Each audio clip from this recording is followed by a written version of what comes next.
তাহলে হয়ে ইস্যু করবো দেওয়ালে। আরে শিকলওয়ালা ইমাম সাহেব, উনি যদি জানতে পারে আমি রোজাকে মরতেছি তাহলে তো আমাকে শিকল দিয়ে বেঁধে উড়াদুরা মারবে। হে আল্লাহ, এখন আমি কি করব?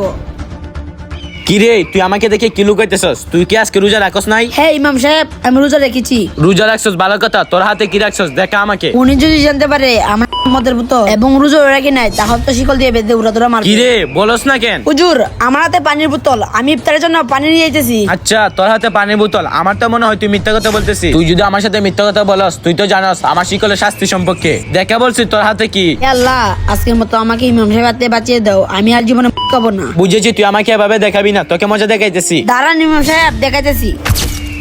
এই দেখেন ইমাম সাহেব। ঠিক আছে, আজকে মধ্যে তুই আমার হাত থেকে বেঁচে গেলি।